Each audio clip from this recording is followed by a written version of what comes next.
So welcome everybody to the Design Advisory Panel for October 24th. We'll get the meeting underway. First of all, we've had an agenda sent around. Everybody okay with that? Any additions to the agenda? Okay, not seeing any. Could I have a motion to accept the agenda as presented? Angie and seconder. Jonathan, all in favor? Okay, Hector, can we get you on screen so I know if you're voting? Thank you. Okay, great. Okay. And we've got one set of minutes today from our last meeting, September 26th, or no, we're meeting before that, I guess. So is there any issues with the minutes anybody would like to note? Okay, seeing none, can I have a motion to accept the minutes as presented? Somebody for a motion? Okay, Jonathan, seconder. Angie, all in favor? Great. Hector, you're okay with that too? Well, yeah, I wasn't there. Yeah. Oh, you weren't there. Okay, yeah. Great. Thanks a lot. And so all in favor, we've passed that. Great. So we've got two presentations tonight, both from the same firm, so that should simplify things a little bit. And our first project is on a street called Hogler Crescent, and Christine Mays, our city planner, will introduce the project. So go ahead, Christine. Thank you, Madam Chair. So development permit application DP 1352 and 1353 are for two-story multifamily residential buildings on either side of a dedicated lane with 4 3-bedroom fee simple row house units in each building, and that's so a total of 8 units for this project. Subject property is zoned row house residential, so that's our R7 zone, and is designated suburban neighborhood in city plan. The subject properties are located on the south side of Hogler Crescent, southeast of the intersection of Hogler Crescent and Harborview Street. Subject properties fall within Development Permit Area 8 farming character, and as such, the General Development Permit Area Guidelines and South End Neighborhood plan applied to the proposed development. At this time, the applicant hasn't identified any proposed variances as part of these two applications. However, through a early review, a landscape buffer variance will need to be confirmed through that application review. And thank you, Madam Chair. Great, and thanks. So who's presenting this evening? Joyce, okay. Go ahead and share your screen anytime.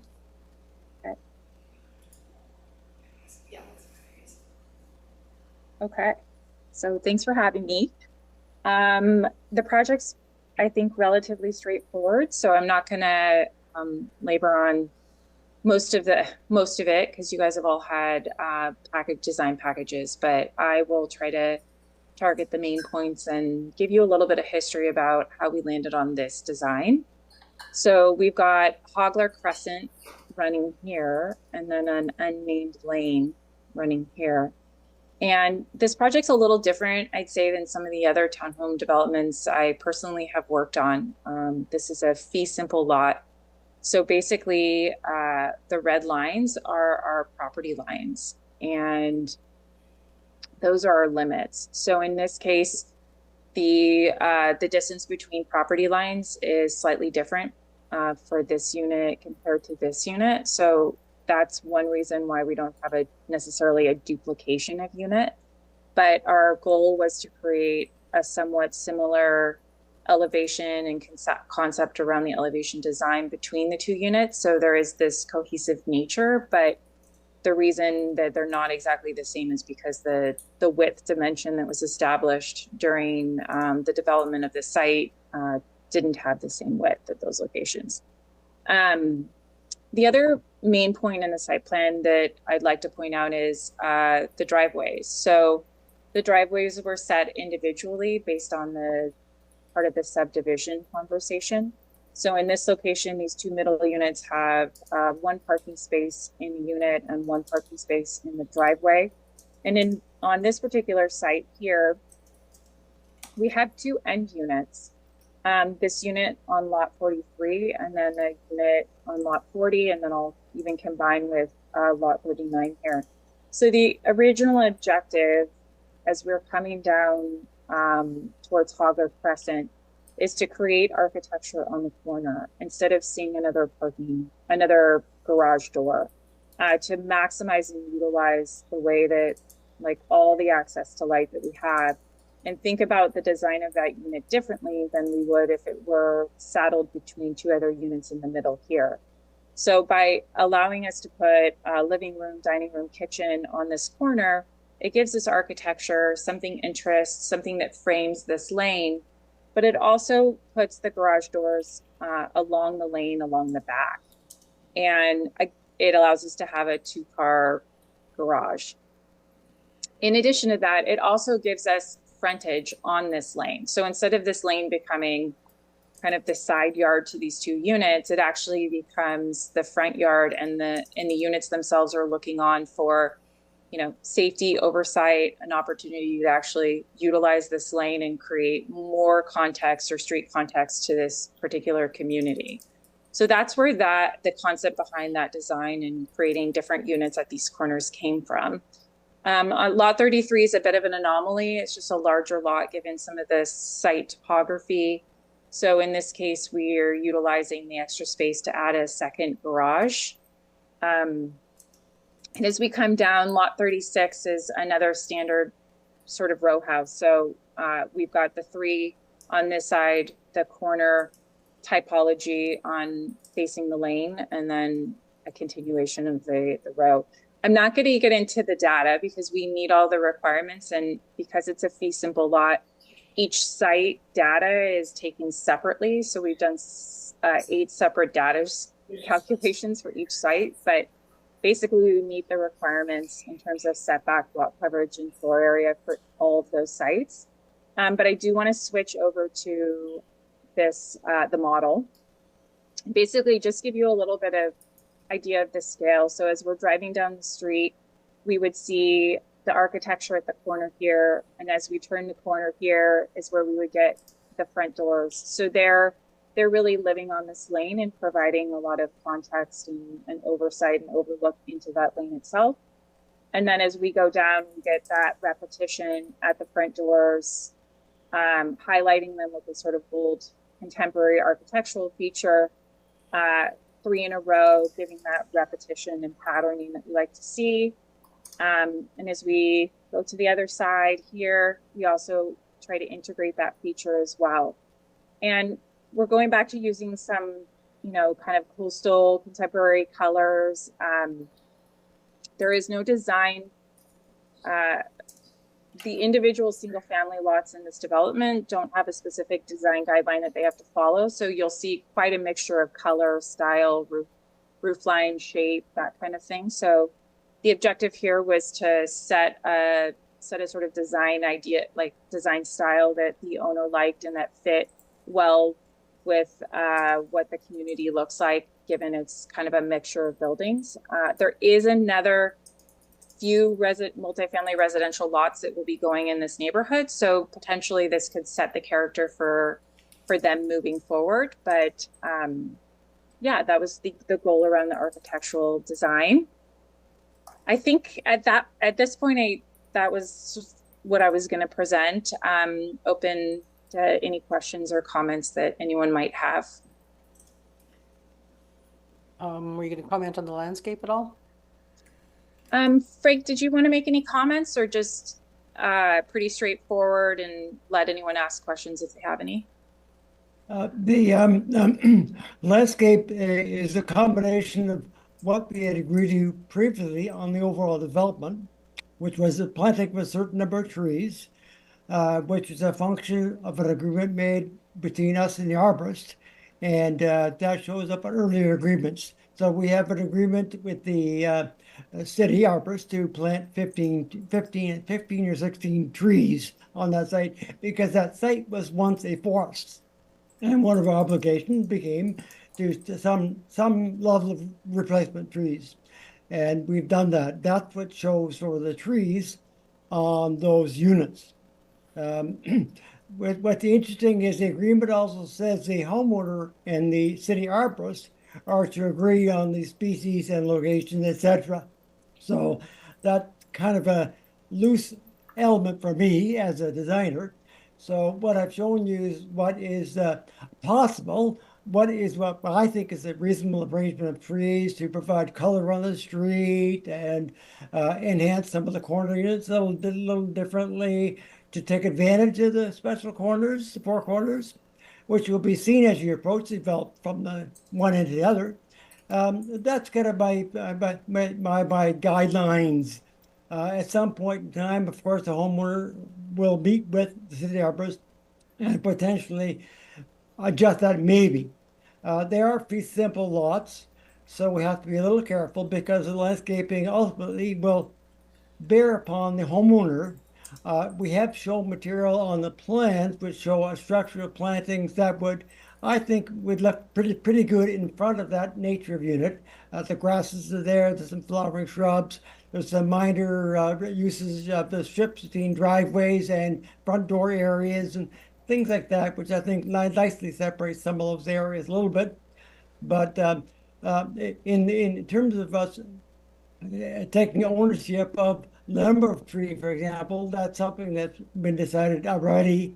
And there we go. That shows you the intent. So it's not minimal landscaping, but it is less than. There are patios that I see planned now I see it all. There are patios at the back we'll provide. There are screens which go in front of the patios. I think that one of our objectives at the back was to create, because they're fairly small lots, some level of privacy between various families that may move in and live in these units. The fronts are tended to deal with the streetscape, and the rears, of course, they'll create their own landscape at the back. Now, there is a existing group of cedars planted along the back at the rear property line, which is something that was agreed upon with the neighbors to the bottom of us, who at the time of development of plans indicated to me, particularly me, that they wanted some screening. So we agreed to plant screening on our townhouse lots, not take up their land, and provide some sort of buffer between the two developments. So that is those existing and those which we may propose, which we are now. So that very quickly is a kind of in a nutshell what we plan on doing there.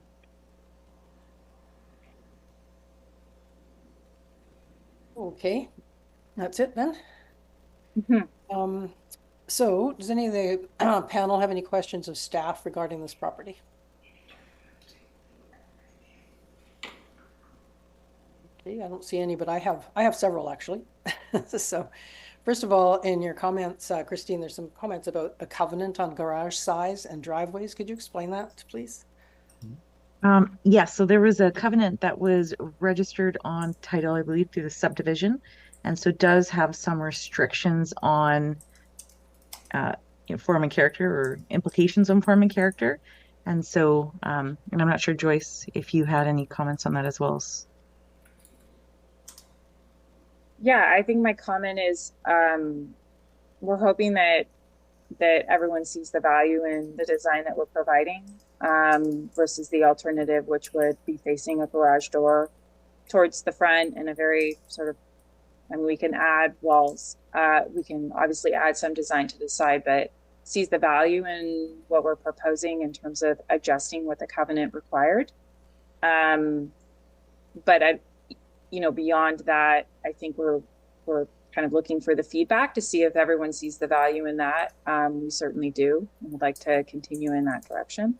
So why are you feeling it's so necessary to have a two-car garage for some of those units as opposed to one car? Well, 2 cars are required for the parking bylaw. So in this situation, on those sides, we don't have the driveway. We don't have a driveway. So we're putting the second car in the garage versus blank on like sitting on a driveway. There just isn't the depth for it. In this case, the hope would be that, somebody sees the advantage of not having to tandem park their car, that they see the value in the double wide garage. And frankly, just moving it around the corner so we don't see it. So we're sort of distributing that garage door effect that you often get in row houses. Okay, well, I'll let the panel comment on that. But before we go ahead with that, I also want to ask about the status of the so-called lane. I was up there and had a look, and the lane is actually, looks like it's a road that then enters a strata property, becomes their roadway, but that the lane is also gated off and locked from the looks of it. So it's not used as a laneway in any sense. So I'm wondering, Christine, if you could sort of fill us in on what exactly is going on with that. Will that be opened up with this development? Will people be able to drive through? Or is it just what it is right now that we see there? I believe it's potentially for fire access, but I'd have to verify that through our development engineering team. Yeah. I know Frank knows. Frank was the one involved in the subdivision, so Okay. I think he's got an answer for you. Sure. Thanks, Frank. Go ahead. Thank you.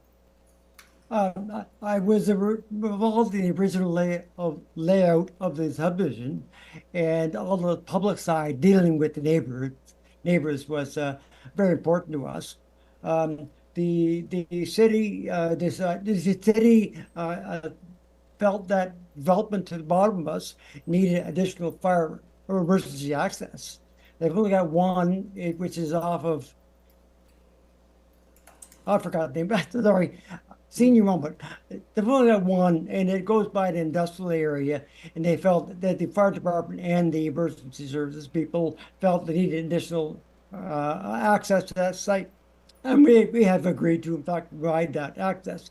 The Strata Corporation resented that, and it took about 3 or 4 months of negotiations to settle on what you have now, and that would be that they would gate it, and if the fire department needed access, they would find their way through that gate, they drive over the fence, whatever they needed to get in that particular way, and and that there was no obligation on their part to even allow that to happen. So they in fact agreed to reduce their parking by 2 cars, and us to come up and abut our driveway with that gate.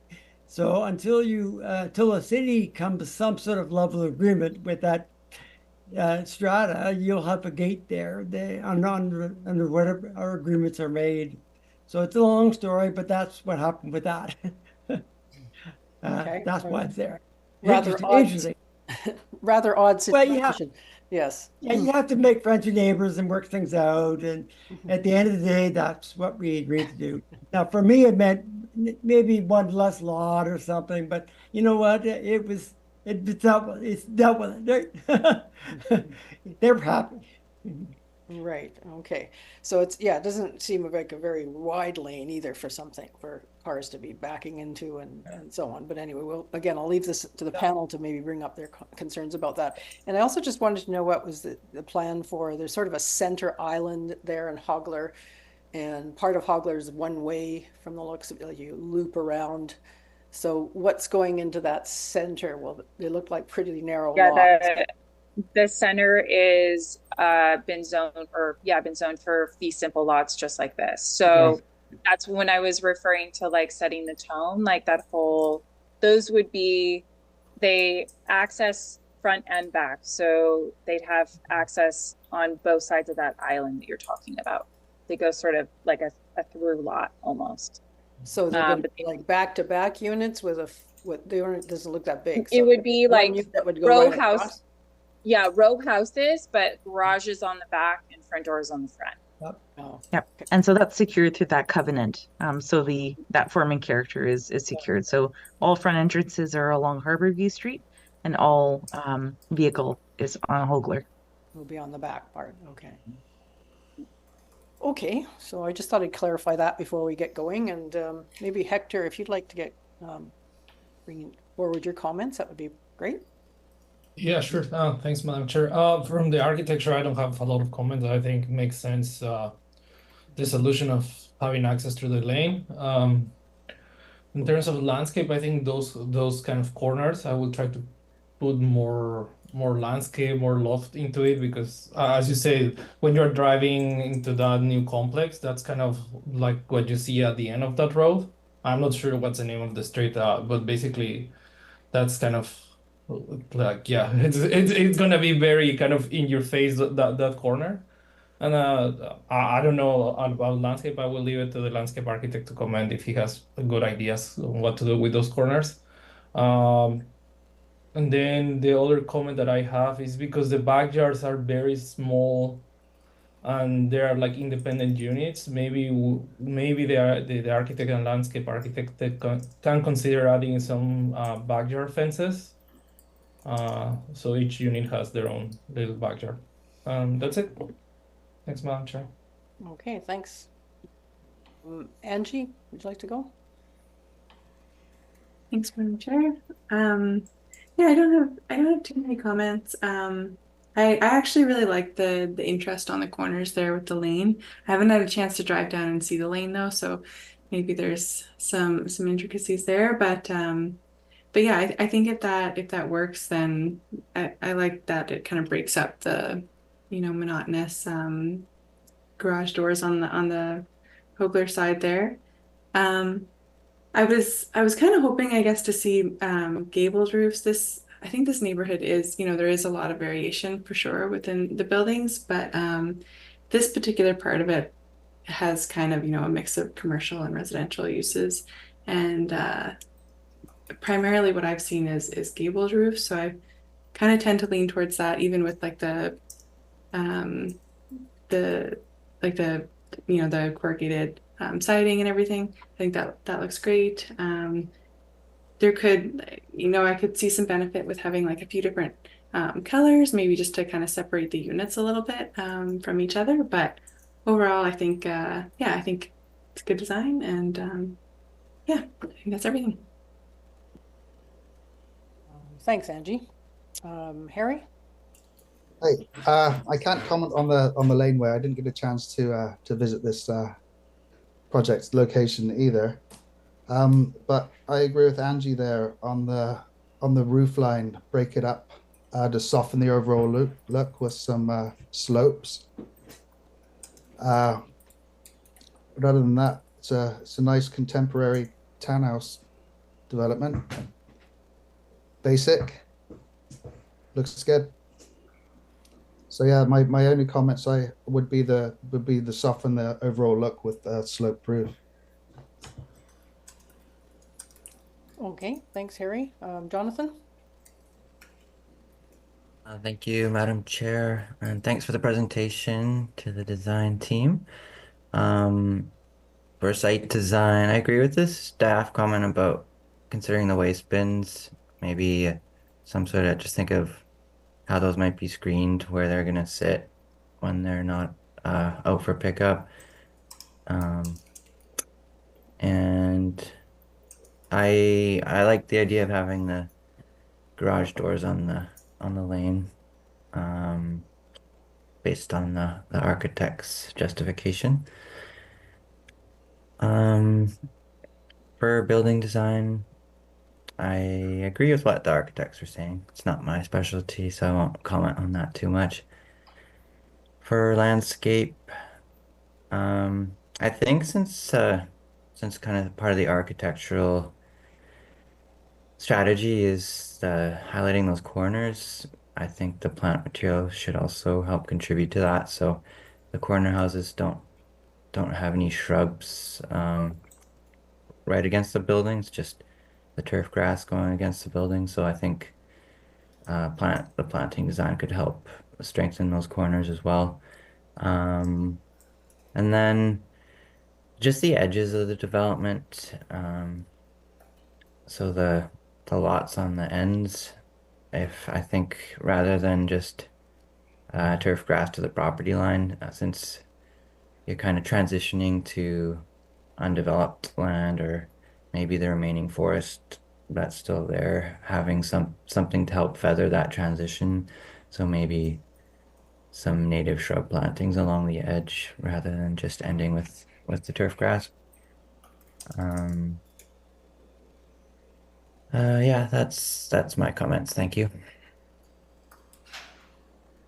Thanks, Jonathan. Hillary? Yeah, thank you. Thank you to the panel for the comments. And yeah, I agree with a lot of the staff comments and what's been said by the panel so far.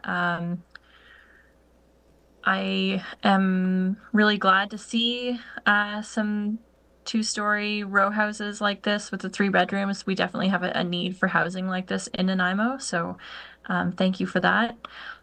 I think the colors to me, they look a little bit utilitarian and almost modular. So if there's something to give them a little bit more individualized character and warmth, I think that would be nice to see. But yeah, other than that, I agree with what the rest of the panel has said, and yeah, I appreciate this coming forward. Thank you. Great, thanks, everybody. Well, let's see, I've got a few more comments here. Thank you for your presentation on this. Forming character, I think, you know, there's certainly, it's a mixed neighborhood. It's very, like the newer part along Hogler there are some flat roofs, but they're more peaked. There's a little more variety there, and they're a little more contemporary looking. So I have no problem with kind of the contemporary design. Petroglyph has certainly got a more traditional pitched roof design in their units, but I think you could work with a contemporary design here. But I'm having a real problem with the sort of aesthetics of this. I'm really reading industrial buildings here as opposed to residential. And I think that might be in part because the roof is so flat. I know it's not perfect, you know, you do have some slope there, but I don't know, is there a reason that you chose such a flat roof for this project? Maybe the architects might want to comment on that. Yeah, I mean, there isn't the general nature of the design that the owner wanted to go with was a more contemporary style. So I think one of the challenges in Nanaimo is that when we get into flat roofs, we can't find that middle ground flat roof because we're limited in height depending on the slope. So we end up getting stuck at either really steep or really flat. And so in this case, this was the design style that the owner chose and that we decided to move forward with. I think the rent, so one of the little bit of history here was originally when we asked planning about this, and it wasn't Christine, but it was someone else, we didn't have to go through design panel. It's a 4-unit project. So we actually went into building permit drawings right away. So typically for me, you wouldn't see probably such drawings that don't have as much texture and are a lot softer. But then after we finished our drawing set, we found out we had to do design panels. So I would say that maybe the graphics of it are lending it to feel a little bit like more harsh than it really is in reality. I don't think it's a huge departure from other contemporary projects that I've done. And when you see the texture and patterning and the color differentials, so you've got the warm entry base and you've got the feature at the entrances wrapping, and then you have the horizontal siding. I think that you will get a lot of patterning, texture, and scale to the project. But, you know, there wasn't necessarily any design requirement to do a traditional roof line. So this was the direction that we went. Okay. Yeah. I just don't find it quite works. And maybe there's some things you can do to make it work better, I guess. One of the things I'm finding, of course, you've got garage door forward, which again reads industrial. So that, you know, how do you, I don't know how to do it. I can't do anything about that one, but I hear you. Yeah. No, I know. And a lot of properties are like that because they don't have back lanes anymore. So you put the garage up front. So I guess the challenge, the architectural challenge here is how to downplay the garage so that we're not looking just at that. And I think you do that a bit with the windows, but you know, the rear facades are the ones I like the best. I think they work with what you're trying to do with sort of alternations of textures, horizontal, verticals, even your window arrangement. When I look at the front facade, because your roof is higher in the front, there's also a real imbalance between the windows and the space on the wall. So you get this sort of feeling of blank space in a window I even see places that maybe there could even be a little balcony, which if there was a balcony, it starts reading more residential than industrial. So I was looking at that, and even the way it did the windows, like if I go to the back, one place you have windows a second row up above.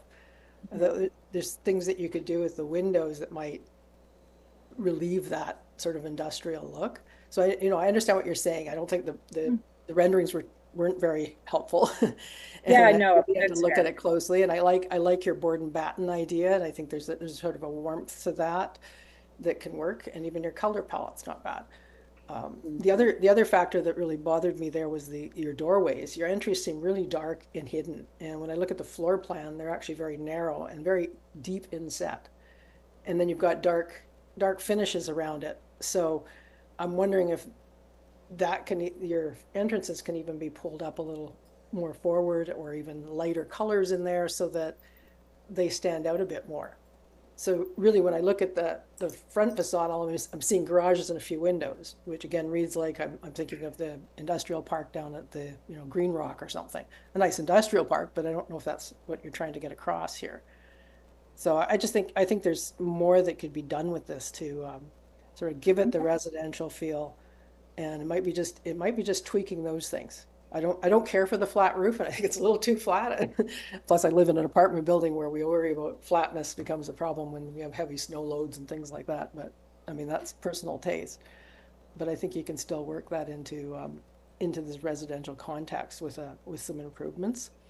So that would be my recommendation: is look at your windows, look at how deeply recessed your entries are. Like when I look at the floor plan, even your front door and your closet door, and then you've got another door. Like if you gave your entrance a little bit more room, there might be, it looks like a little less conflict.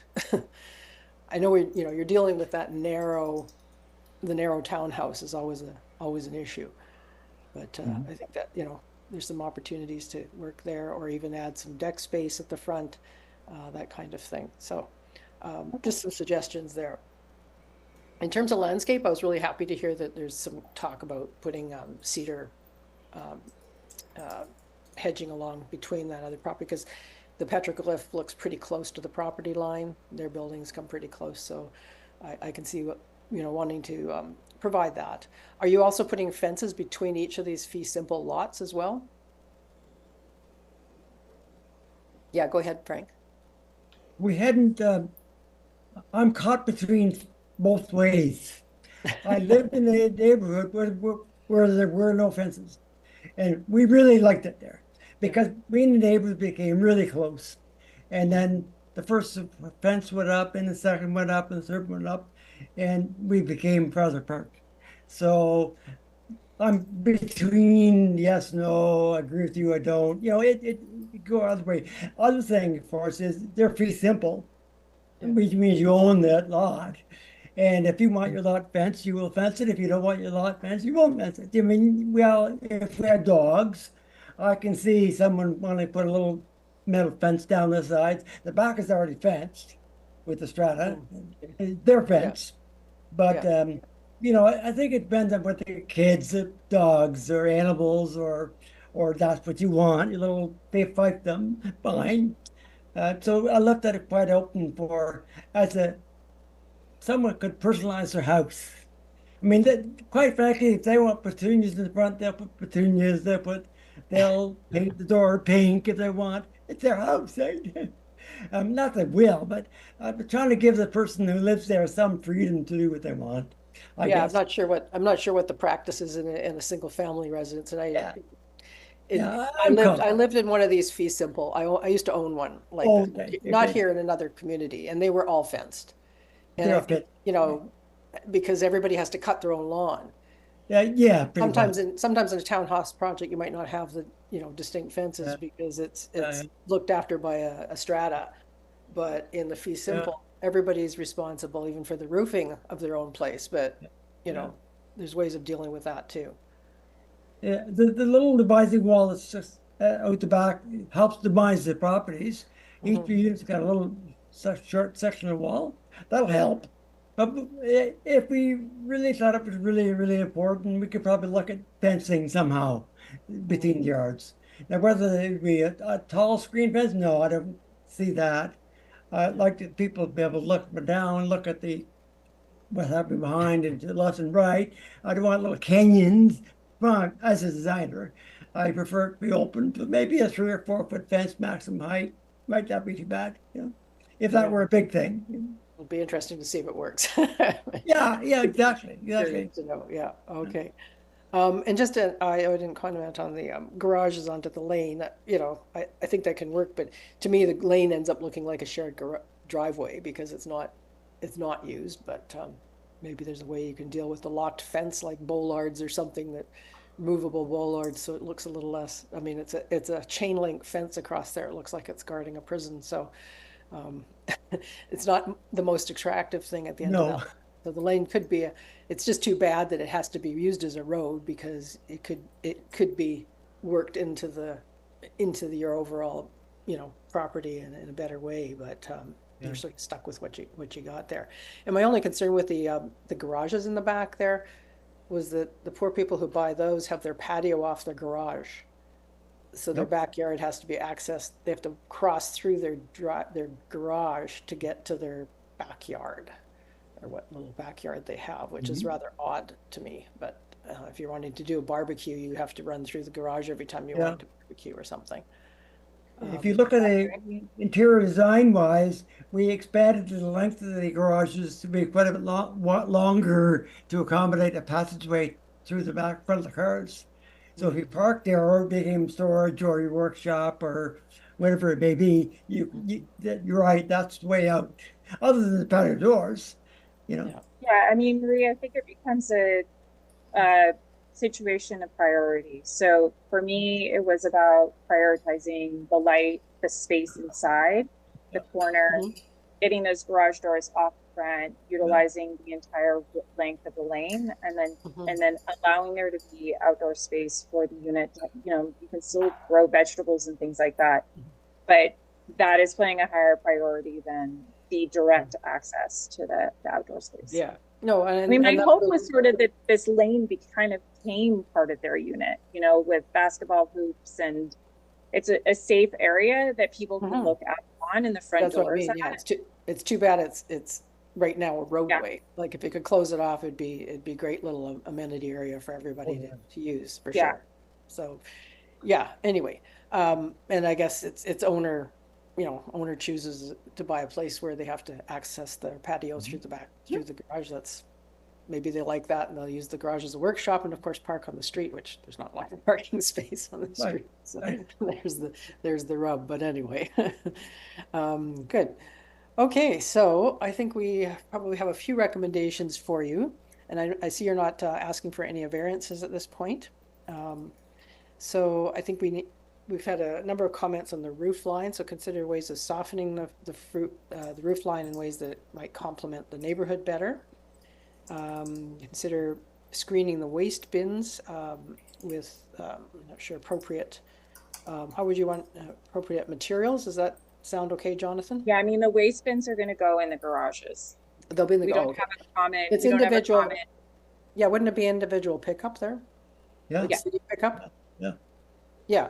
Oh, if they go in the garages, that should be fine. So did you need a comment there, Jonathan, for the waste bins? I mean, if the garages are designed big enough for them with the cars, then I guess not. That's fine. Okay. We had suggestion to enhance the corner properties with some plantings and consider native shrub plantings along the border of the property, and add some, consider modulating the color of the units to give them more warmth and character, and also consider ways to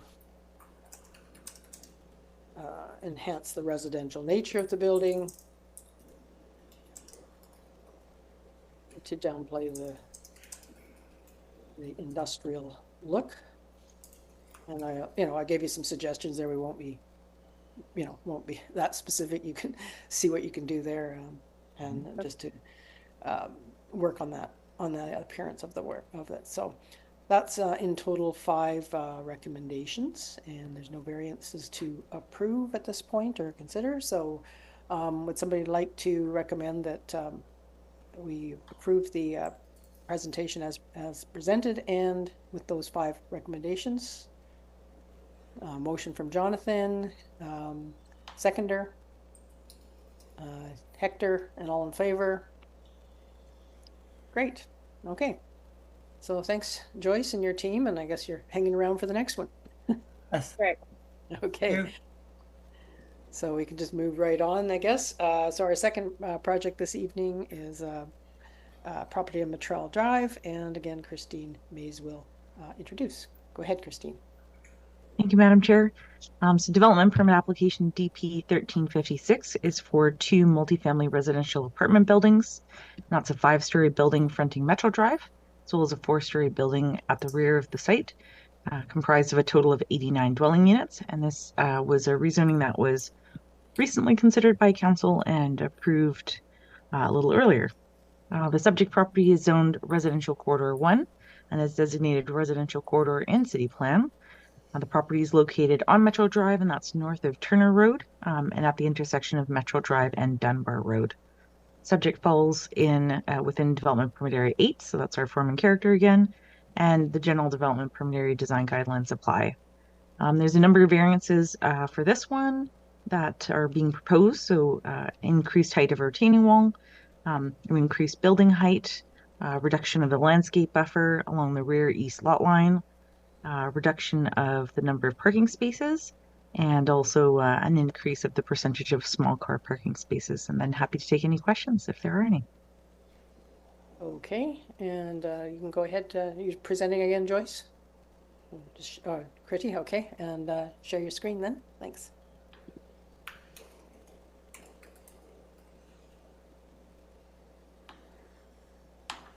So today I'm going to be presenting 6124 Metro Drive, the architectural drawing package.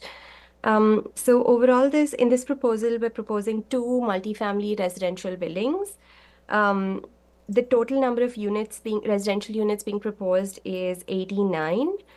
We have, as I mentioned, we have 2 buildings. So the front building is a narrow and long building, sort of keeping with the size, the shape and size of the lot. And then the back building is a smaller building. The front building, building A, has 59 units, and the back building, building B, has 30 units.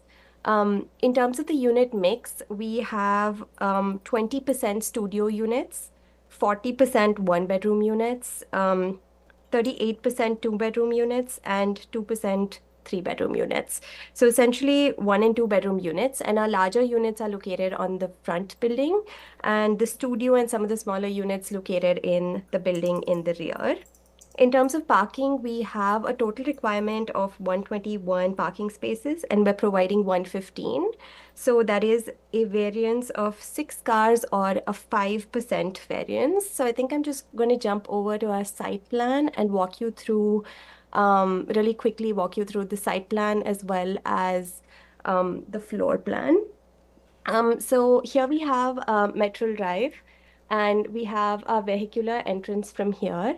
We have the front building, as you can see here front. We have the lobby located here, and on level 2, we have a full parkade located at this end.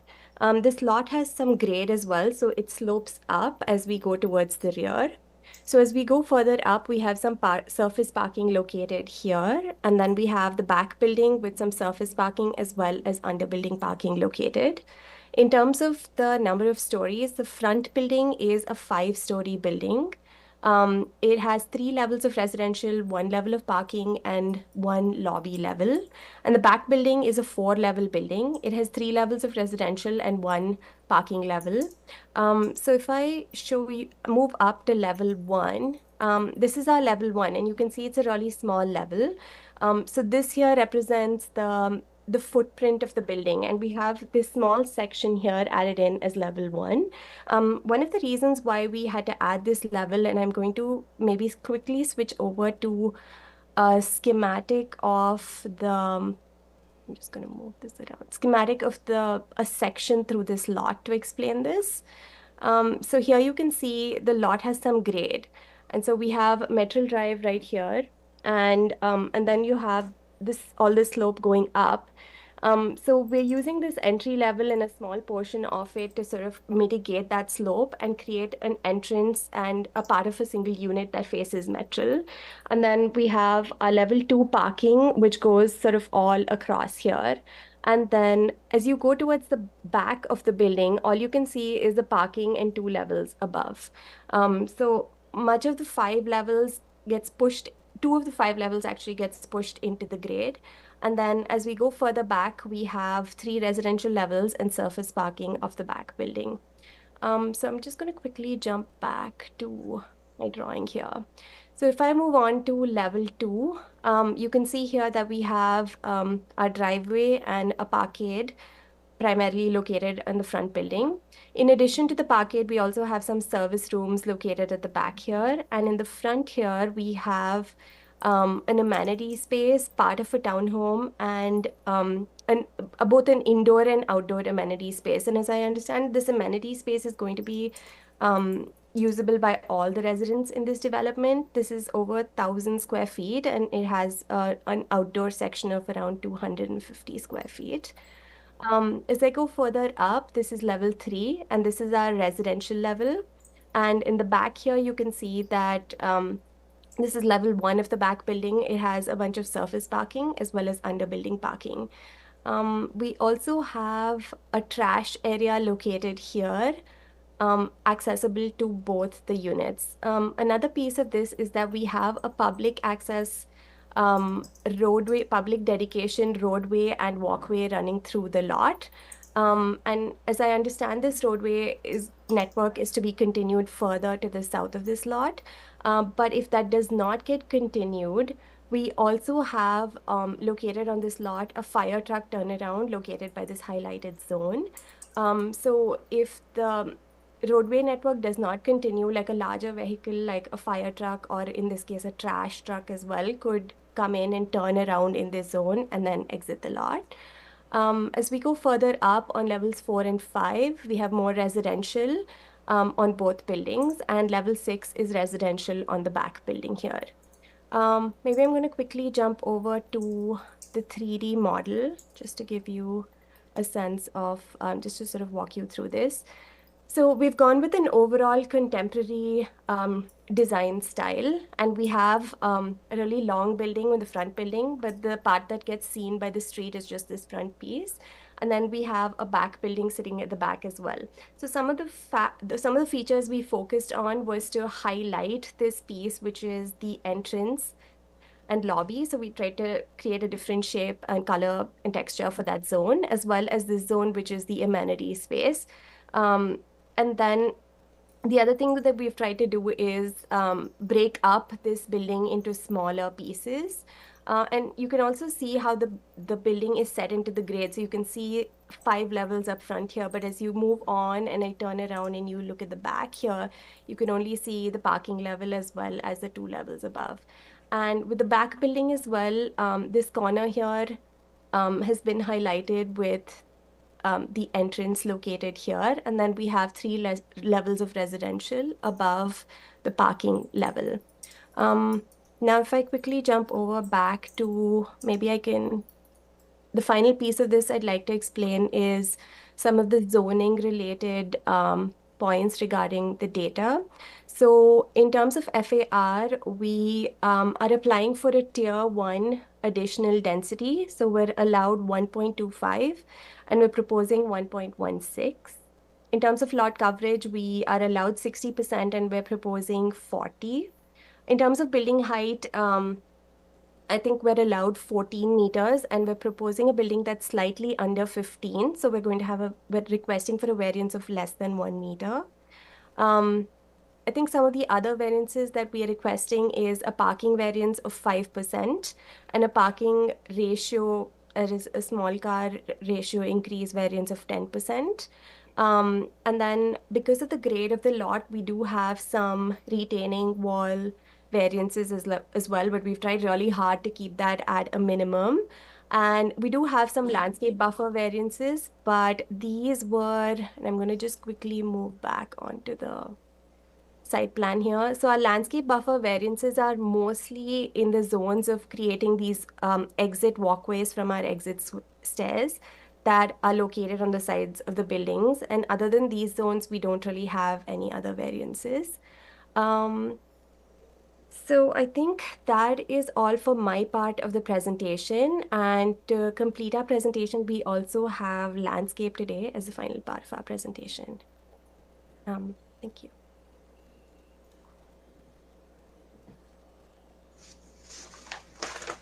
Hi, everyone. I'm Danica. Can you hear me okay? Yep. Okay, thanks. I'm at home, and sometimes this computer likes to act up when I have meetings. So I'm going to attempt to share the landscape plan. Let me know when you see it.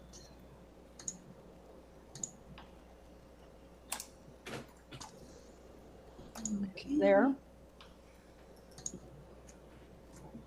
All right. Are you just seeing me looking at you guys, or are you You seeing can see the plan. Okay. That's it. Okay, perfect. So I'll zoom in for you. Okay, bear with me. This is all right. I'll start at the frontage. What I'm trying to do here is propose a mix of evergreen plants that'll be showy all season, as well as have some pops of color and different textures. Then as we walk up the road, internal driveway, have a row of trees to help bring some shade. The building, we'll start with the front building.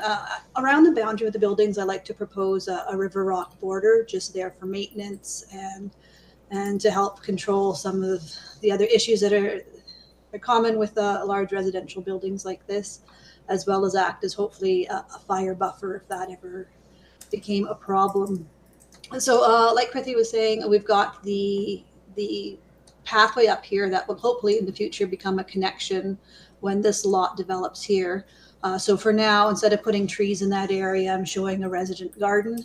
We'll have some berry producing shrubs or a herb clipping garden for everyone to use. The rear building, we're keeping this mature grove of trees, trying to increase native planting in that area, as well as some native planting along the buffer of the parkade here with trees where we can fit them with that retaining wall that's there. So the palette of the plants, really a mix of native as well as some showy ornamentals to help highlight areas and screen the buildings as you walk up the path. And I did get those comments that came out, so I'll look for places to incorporate some benches up along the path and see if there are some areas at the main entrances where I can put in another bench. I've got one down here so far, but up at the rear building, just a little bit tight for space, but maybe we could look at doing a seating wall type of thing there where we need something more narrow, but still provide some seating. So if anyone has questions, I'm happy to comment, and I'll stop sharing this for now. Okay, thanks very much. I'm just wondering if Krithi or Joyce can answer this. There was a mention of a townhouse units, and I wasn't quite clear on the plan where those were. Yeah, I can quickly share my screen. Yeah, just if you could share and Yeah. sort that out. Thank you. Oh. So we have one, what we are labeling as a townhouse unit, but it's basically a 3-bedroom unit. And that's located across levels 1 and 2. So if I zoom into level 1 here, you can see this unit and part of the rationale for this is we wanted some architecture and housing related architecture facing the street on Metrel to activate the street. So that's level 1. And then as we go further up, this is a 2-level unit. We have level 2 of the unit right here. And of course, this shares some space on the same level with, as in adjacent to this is the amenity space on level 2. Oh, so there's just the one unit then?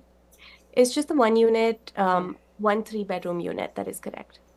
Okay, thank you. So does anybody have any questions of staff before we get going? Okay, so we're seeing none. Oh, I've got one. Oh, sorry, go ahead, Jonathan. Yeah. I think in the plan there's that 2-meter wide concrete walkway, future community pathway connector. Just wondering if you could give a bit more background on what that's going to be doing in the long term. or what the vision is for that? I'm just going to share my screen again. So, are you talking about this section of it, like this one? Or the entire thing? Oh, sorry, you're muted. I just noticed on the landscape plan there's the keynote G, which marked out a 2 meter wide.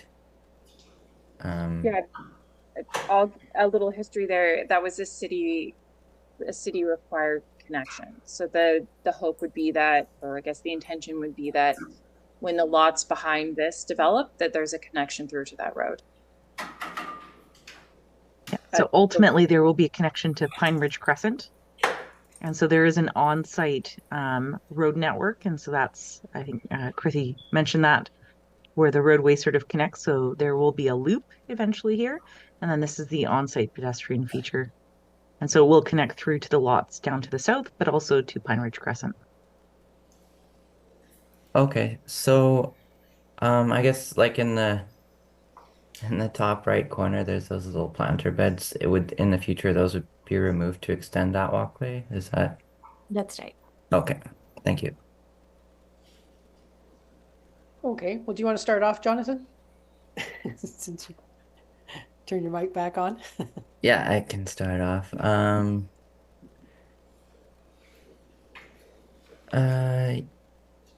Okay, so building design, I like how there's some green in there. It's nice to see a little bit of color in these buildings, not just the gray, black, white, and a bit of brown.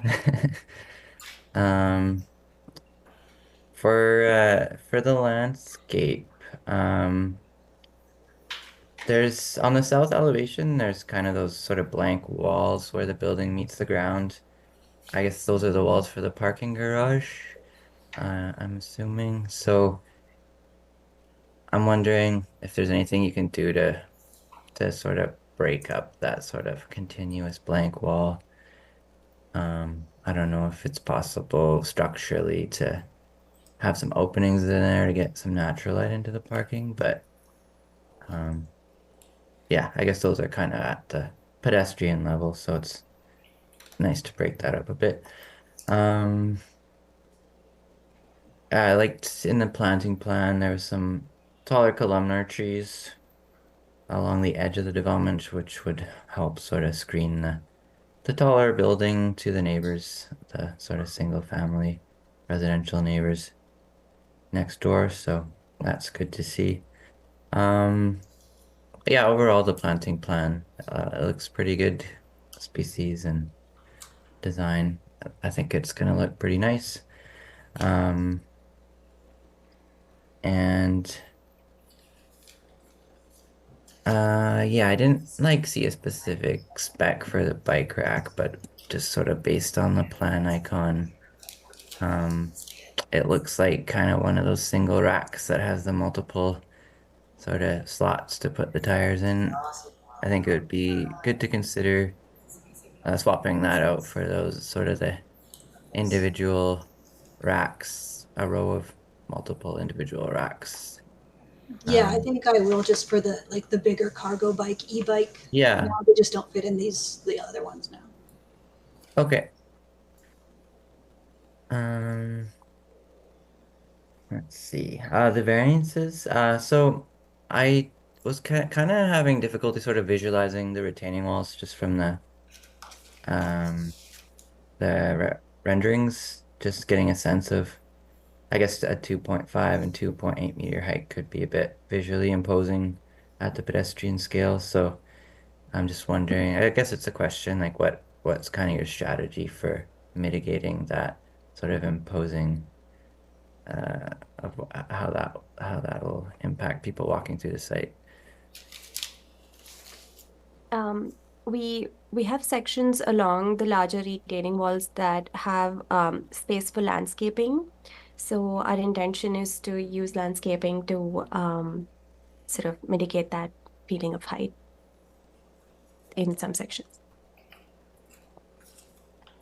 Yeah, okay. So yeah, it might also be worth considering I guess the wall finish itself, and if there's some pattern or texture that could be added to that too. It'll take a while for the plants to get tall enough to really make an impact on that.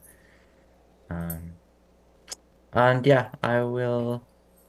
Overall, it looks like a nice addition to the neighborhood, and it's making good use of the new bike infrastructure in the neighborhood too. Yeah, I'm fine with the parking variance, considering the location. Building height variance, I don't have any issues with that. And yeah, all right, I will leave it at that. Thank you. All right, great. Thanks, Jonathan. Harry, would you like to go? Yeah, I really like this one. It's a good change, that's for sure. I like the staggered balconies. That's a nice touch.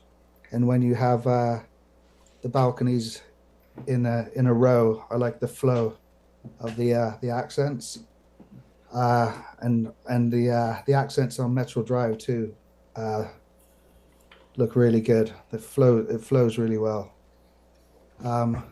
Landscaping's good, and I agree with the requested variances on this one. Yeah, it looks nice. Like I said, I like the staggered balconies. That's a really good touch with the colored panels too. Very good. And that's it. Thank you. Great. Thanks, Harry.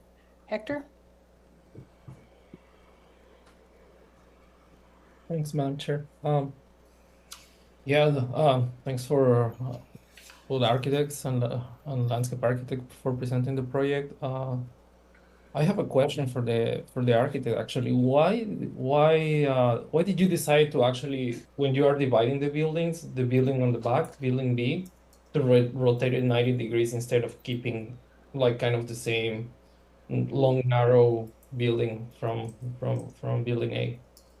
Yeah, so one of the main comments from staff was about overlook. So while we can't run the building, we have to run it in the long direction because the site is long and linear. Yeah. Our attempt, at least for part of the site, was to turn it 90 and then not create the overlook in the neighboring properties. Okay. So, the properties, sorry, I'm not sure which one is the north or south here. I'm looking at the site plan. You mean the properties on the east side? The properties on pink? So if the property, like we're running horizontal, so the north, so the back building faces the parking lot and not the side properties. So yeah, the back one is quite removed from the property behind it, but it's set back. So from the north and the south properties. Okay. Yeah, no, it seems okay. Just from like a massing, yeah, from a massing perspective, it looks, yeah, like a complicated situation, and it really affects the flow of, right, like this sidewalk that needs to jog between, like, it's close to building A and then jogs to the property line to get access to building B. And I don't know, my overall feeling, and maybe correct me if you can correct me if you think I'm wrong. The building B feels like the cheaper brother of building A, right? Like the building A has like a nice entry with a little plaza, and then building B is kind of those on the back, has like the tiniest little access. And then because it's uphill, like when you're coming out of the lobby, you're gonna see the lights of the cars coming uphill. And if you're a pedestrian or you're on your bike, like I hope your bike has good brakes because you're gonna go downhill. And then when you're going uphill, it's gonna be like a really nice climb. I don't know. It feels the whole kind of massive and concept looks a bit odd to me, and really makes the building B feels like, yeah, it's exactly the building B. Like it's gonna be 100% rental. Yeah, I mean, all I can say is the initial like direct comment on the project was that to reduce overlook. So our approach was to say rotate at 90, so we're not sitting directly next to the house to the south of us. Okay. With a 3-story. So And because we're sitting, I think too, that one of the challenges is because it's sitting over parking, it isn't as grounded as the first building. But that's also another, like a trade-off, right? Like we have to have the parking infrastructure to provide for the housing that's required to get the project to be feasible. So I totally hear what you're saying, and we've tried our best to create like an entrance as you're driving up so that you know where the wayfinding of knowing where that entrance is to that back building is very obvious. We've also put the more affordable units in the back so that maybe they don't come as much of a premium, but I still think like the development as a whole, the idea is that it, you know, functions all together, but I hear what you're saying. Yeah, no, and I get the challenge of the site. I know long, narrow in a uphill side, it's challenging. Yeah, I would say that's in terms of the site, and then in terms of the design, yeah, I agree. It's nice that there's colors. Similar to the previous project. I don't know if maybe it's a little bit more variances on the roof line, just to again to break the massing instead of a long linear long wall, maybe something that has 2 or 3 different heights between these kind of. It looks like the building is made of 3 modules, right? Like Yeah. it's nice, but I mean overall I think it's good. I would love to do that, but we're already pushing a meter height difference. So this is where the challenge is, right? Like, because the interesting part is it's over height, but really the only component that over height is the very front, because the back of the building is really only 3 stories. So in this case, we're sort of limited in terms of how much variance we can put into that in those steps vary. The steps, how they vary. Yeah, I just I mean that's a point. I'm not super familiar with all the variance rules, but I mean if you're asking for a variance, maybe just if you're already going for the variance, like I don't see an issue if instead of 1 meter is like 2 meters variance, right? Yeah. But Well, I hear you. I hear you. No, and I'll kind of explain a little bit of that. So one concern with height variance is that what we're at right now, staff can make an approval without going to council. So with the requirements that we have, we're trying to get staff to say yes instead of having the length of going to council. The other concern was the neighbors to the north of us are concerned when this are not a super fan of the project, given their single family house. Our zoning allows this. We have done our best to set the building as far away from them as we can and provide landscape buffers on either side, enough sort of distance to provide the scale that seems reasonable given the site constraints. So those are all features that are going into sort of the decision to not overdo the height variance, but I agree with you. A little bit more would be lovely. Yeah. Okay. No. Thanks for all the context. Thank you. That's it, Madam Chair. Great. Thanks, Hector. Angie? Yeah, thanks, Madam Chair. Yeah, thanks for the presentation. Yeah, this is looks like an exciting project. I really like that the main entrance there on Building A is really well defined. I think that yeah, you're just naturally drawn there, so that'll be a great feature. I was wondering with the parking variances, I see that in Building B there doesn't appear to be any bike indoor bike parking. And I'm just wondering, I think there's 45 spots in Building A, it looks like, and just thinking about this specific site being so well located on that new bike route, and thinking that there may be quite a few suites that have bikes or want to use that. Is there, I guess, is there any other spots for building B in particular to store their bikes? No, I think the goal was to provide the parking for the entire development at the front on the road so that it's like easy access. They'd have access to that room if they were part of Building B. Same with trash is shared, and common amenity space is shared as well. We're just limited in that ground plane area in terms of providing more of that, but we can keep our eyes open for any space that might arise. Yeah, sounds good.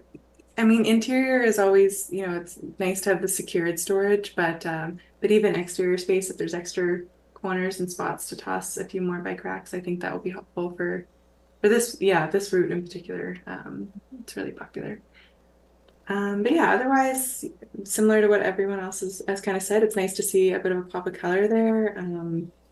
And for, you know, a big building like this in the area that it's in, I feel like there's a lot of things that have gone into the design to make it fit within the context of the neighborhood a little bit better, which is great. I know there was a staff comment about like access from the lower level suites to the road, and I was curious, so the townhouse, it looks like, has access to at least like the front patio area. Do they also have access to the road directly from there, or is there, for the lower level suites, I guess, is there? The ones along the laneway? More so, I think the townhouse at the front, and then yeah, I guess along the driveway or the ramp up there. Oh yeah, I just want to answer that. Yes, the townhouse in the front has access directly to Metril, as well as sort of a walkway that goes to the main entrance as well. Okay. And then for the ones on the side there along, I guess like the driveway or laneway or whatever, there, do those suites have access from their like patios up to their balconies? Not at this point. We haven't integrated that. The slope does climb quite fast, so the differential between, say, like where it is at one unit would be quite different at the other. So I think in this scenario, we prioritized the landscaping versus the patio with the step, but it's something that we could consider if panel thought that was valuable. I just want to add that a big part of that is also just our level 2 parkade itself. The way the grade goes up, and as the grade goes further up, some of those units can be accessed way at the back of the front building, but it's not a whole lot, I think. I think we might have more clarity on this when we get a full grading plan, but that's definitely something to keep in mind. Yeah. Yeah, I think it's kind of it might be an awkward spot to kind of come out of your suite as well on that laneway portion, but I think wherever, yeah, if there's an opportunity to integrate it for certain suites where it doesn't impede with the landscaping too much there, I think that would be beneficial. But yeah, I understand it's a challenge. It's certainly a challenging site that you're working with here. Yeah, and then I guess the last comment I had was just regarding the retaining wall. I know Jonathan kind of asked a bit about it as well. And I guess I think it was on one of the plans there, it noted a chain link fence for the retaining wall. And is that intended to kind of sit in front of the retaining wall or on the top, or I guess just trying to picture what that might look like. That might be referencing the existing retaining wall and existing chain link fence. That's to the north. Yeah, I don't.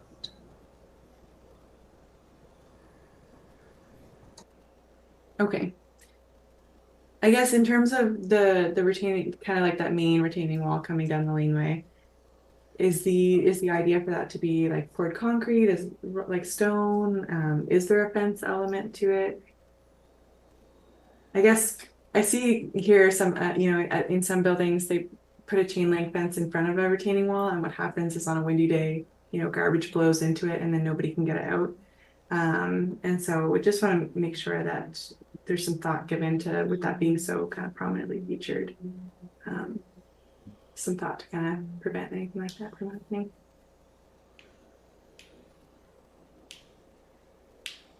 Danica, do you want to discuss the fencing along the north property line, what the goal was there? Sure. So along the north, so at the top of our retaining wall, we'll be putting in the solid wood fence. That was on the landscape plan, just to act as a barrier with that property, since they are concerned about people looking in and what they see looking out. And then along the frontage is the metal picket style fence. And the only chain link fence we're proposing is in the back where the restoration area is, on top of that other retaining wall where people aren't going to be going into. Okay, great. Nope, that sounds good. Yeah, I like the pictures that you got there in the plans. That's great. And yeah, I think that those are all my comments. Thanks. Okay, and thanks, Angie. Hillary, are you still there?